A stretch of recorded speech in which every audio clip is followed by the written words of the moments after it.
फला मलाई यहाँ फलारी भन्छन्। मैले विचार गरेको भगवानको यहाँ म 25 सालमा पढ्न जान्छु भनेर काशी बनारस महातिर गएको थिएँ। यहाँ भगवान हरिले आज्ञा भयो मलाई, हे बाबु त पढ्न जान्छस्।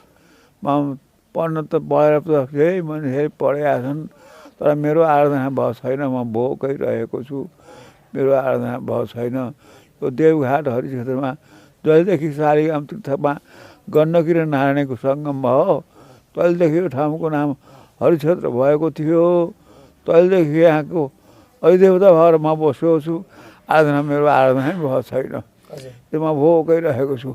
त्यसो हुनाले तैँले सक्छस् भनेदेखि मेरो स्वर साकार बनाएर मलाई खाने व्यवस्था गरिदिए उहाँहरू भगवान्ले आज्ञा भयो। भगवान्ले भन्नुभयो तपाईलाई? आज्ञा भयो सम्बन्धमा।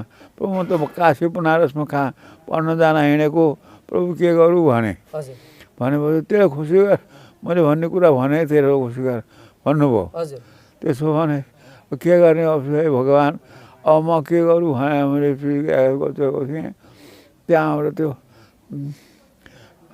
त्यहाँबाट भगवानको आज्ञा भए अनुसारबाट के गरौँ उहाँलाई मन चिन्ता गरेँ। पढ्न जान पनि छोडिदिएँ। मैले भगवान्लाई खोज्छु उहाँ निर्णय गरेँ।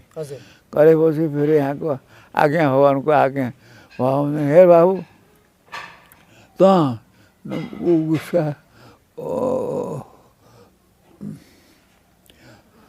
विश्वास गरेर बस। मलाई अब चाहिँ केही उपाय लाग्छ भने मेरो आराधना हुने व्यवस्था गरिदिए उहाँहरू भगवान्को आज्ञा भयो।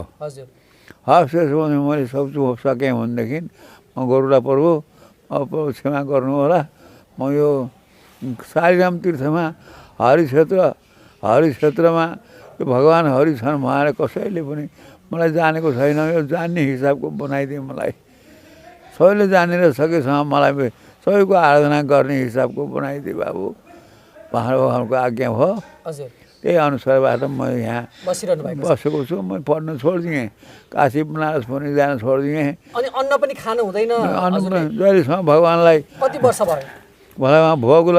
भगवान्लाई अन्न नखाएको त कति 48 वर्ष भयो। 48 वर्षदेखि अन्न खानु भएको छैन तपाईले? फल मात्रै खाइरहनु भएको? फल मात्रै खाए।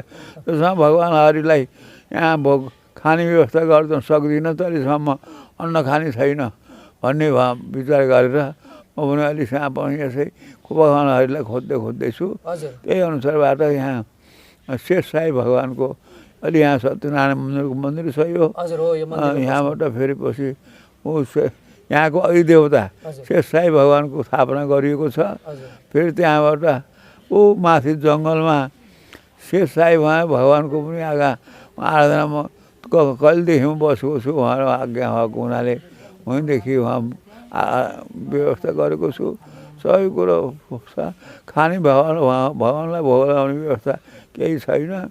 त्यही भगवान्लाई भोग लगाउने व्यवस्था भइदिए हुने थियो भन्ने मेरो मनमा आशा रहेको छ। थप भिडियोहरूको लागि हाम्रो च्यानल सब्स्क्राइब गर्नुहोस् र छेउमा रहेको बेल आइकन पनि दबाउनुहोस्।